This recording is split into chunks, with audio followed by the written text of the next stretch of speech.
Hello guys, welcome back to my YouTube channel, Benji Speaks Football. First and foremost, I want to thank those fans who have made effort to subscribe to my channel, and also make a special request to those who are yet to subscribe. So I urge you to hit that YouTube subscribe button below and subscribe.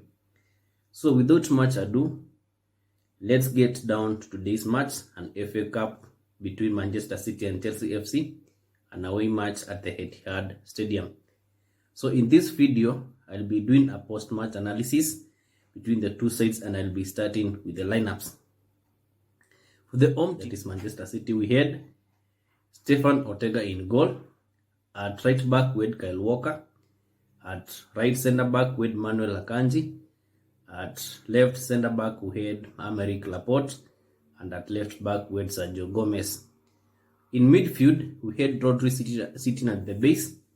At right midfield, we had Bernardo Silva playing at right central midfield. And left central midfield, we had Phil Foden. In attack, we had Julian Alvarez at central forward. We had Riyad Mahrez at right wing. And left wing, we had Cole Palmer. For the away team, we had Kepa Arrizabalaga in goal. For the right back, we had Trevor Chalobah, who was deputizing for Cesar Azpilicueta. We had Bashir Humphrey at right centre back. For the left centre back, we had Kalidou Koulibaly, and left back, we had Lewis Hall, who is a natural midfielder. In midfield, we had Jorginho sitting at the base. At left midfield, we had Mateo Kovacic, and right midfield or the right central midfield, we had Conor Gallagher. In attack, Kai Havertz was leading the attack. Mason Mount was at the left wing, and at right wing we had Hakim Ziyech. Both teams were playing a 4-3-3 formation, which is most similar accustomed to Pep Guardiola teams. So the scoreline ended in 4-0 in favor of Man City, with goals from Riyad Mahrez who had a very assumptuous free kick at the 23rd minute, followed by a penalty kick from Julian Alvarez on the 29th minute. And the first half was capped by a cutback goal from Phil Foden, who got a pass by Kyle Walker on the 38th minute. So a scoreline of 3-0 at halftime. I'll be honest, this was the dullest display I've watched from Chelsea Football Club. No effort, no urgency, no spine, just a bunch of miserable cowards heading on high wages. But you know what, guys? I don't literally blame them. A fortnight ago, they really put a shift against the same Manchester side at Stamford Bridge, and only lost the match by a single goal. Instead of building on that match with the lineup we fielded, we just went backwards. Okay, I get it. We had to rest most of the players in key areas, but that we needed the same energy from midfield, same intensity, or else we maintain the same from the reverse match against the same opponent. I put all the blame on Potter for being so naive and setting the team for an abysmal performance. Change in personnel, you can change personnel in all other areas, but not the midfield. Honestly speaking, when I saw Jorginho's name drafted in the starting lineup sheet, I knew automatically we are in for a long spin. Potter, by now, I expect you to have identified all the liabilities in this team, and I'm not afraid to call them out. How is Jorginho starting a match in 2023? And to be precise, after such a masterclass from a midfield pairing of Kovacic and Zakaria? How? I expected you to maintain that pairing for at least up to halftime. But who are you? Anyway, 1 step forward, 3 steps backwards for you. It's like you are trying so much to impress certain individuals. I'll speak this to you. You have to grow some balls and kick out all the liabilities. I don't care how long they sit out matches. But when you bring them back to the team sheet, I'll be honest, expect the same performance as of today's. Honestly, we need consistency in selection, especially in that midfield. You can change and chop other areas, but not the midfield, which is the spine of this team. Okay, my second point is directed to Todd Boehly and his team. It's open as it gets. You need to reinforce that midfield. You got us hyped with the Enzo Fernandez news, only for you to pull the plug on Benfica.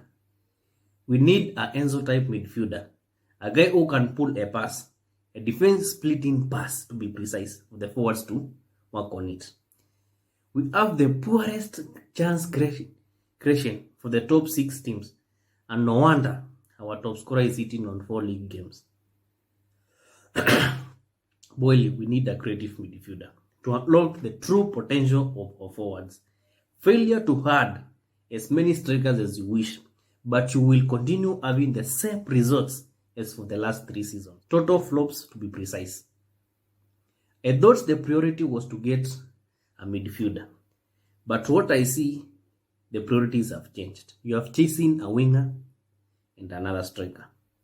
A winger we don't actually need at the moment. To make matters worse, a winger who is busy talking for Arsenal. Have you not learned a lesson from Rafinha and Conde's humiliation? Sign those who want to be signed. Play for the badge and not those cloud-chasing arrogance. Thirdly, I'll say this to Boehly. If you insist on building a project, to be precise, a young project, kindly build it around a charismatic coach. Look at Pep, Conte, Arteta. What do they all have in common? All those coaches I've mentioned, what do they have in common? They are active at the touchline. They are consistently issuing instructions at the touchline, something we addressed until we decided it was not for the rebuild. It's clear as daybreak. Nothing is happening at the touchline. Potter cuts an unconcerned figure, and you are miraculously expecting results to improve. How? These players need to be shouted at. Otherwise, how are they going to realize they are making a mistake? In-game management is a virtue, Mr. Boehly. Your guy is currently portrays lack of it, and I'm very unapologetic about it anyway. So to me, it reached a point where it doesn't concern me anyway. Because your guy is not helping himself. You have to do something, Mr. Boehly. My fourth point is Jorginho. Actually, I don't have words for this guy. He's simply not it. How comes when he plays we concede a lot? How many players cut a frustrated figure? Have you asked yourself that question, Mr. Potter? We had a fantastic game in the reverse. For the first time, I rejoiced in the defeat. I enjoyed that defeat. Even though we lost that game, I was happy of the performance. Surprisingly, Jorginho was on bench. But alas, you decided it was a fluke and get him back to the same lineup. You don't really learn. You don't really learn, don't you? This guy is a liability to this team. That's something I've come to realize. My fifth point.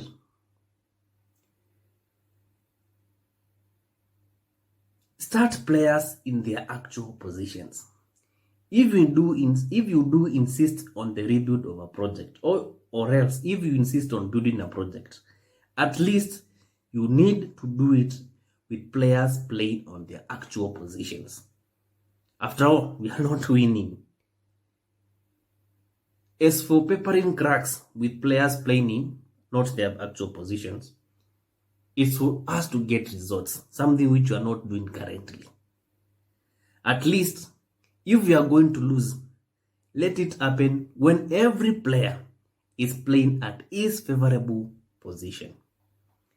Lastly, is for the halftime substitution. It was bad, I must say. It was that bad. How on earth do you take off Kovacic and leave behind Jorginho? What's the sense behind it anyway? It should have been Jorginho for the career. I'll be honest to you, Mr. Potter. Your today's subs really sucked the life out of every Chelsea fan. And I find it very disturbing because it only brings me to one conclusion.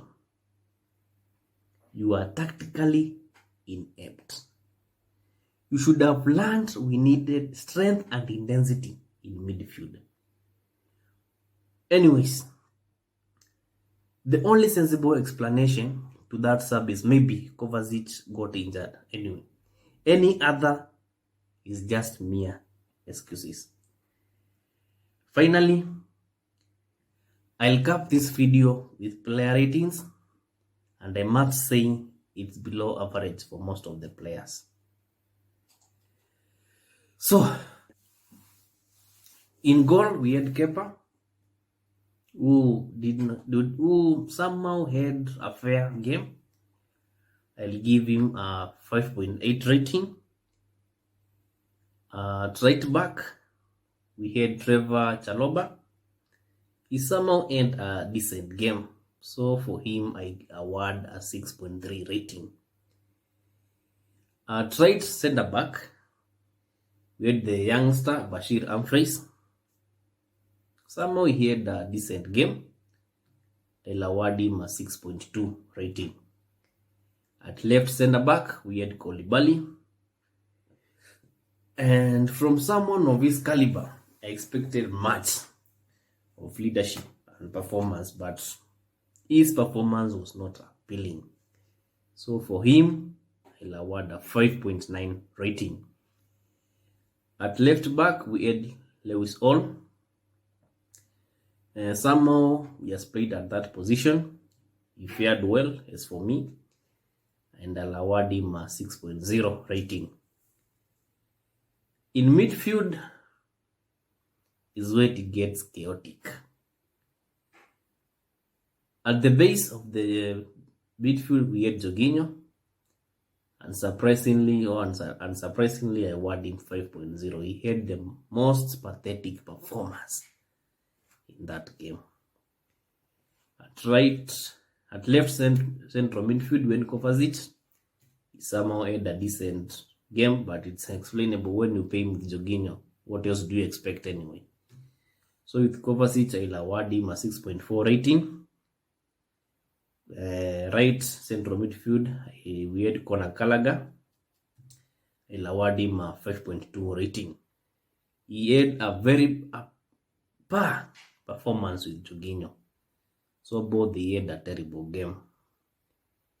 And in attack, at left wing, we had Mount. I'll award him a 5.4 rating. And in central forward, we had Havertz. I'll award him a rating of 5.1. And lastly, we had Ziyech. I'll award him a rating of 5.8. So basically, the team performance was below average. So you can clearly see, actually, not even a single player got a rating of 7 and above. So that's how the performance was that bad. So I've reached the end of my video. I'd like to view or to know your feedback in the comment section below.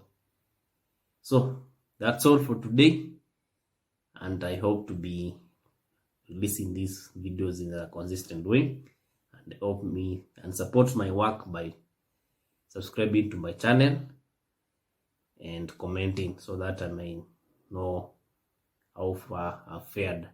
So all in all, I wish you a good night and see you. Thank you.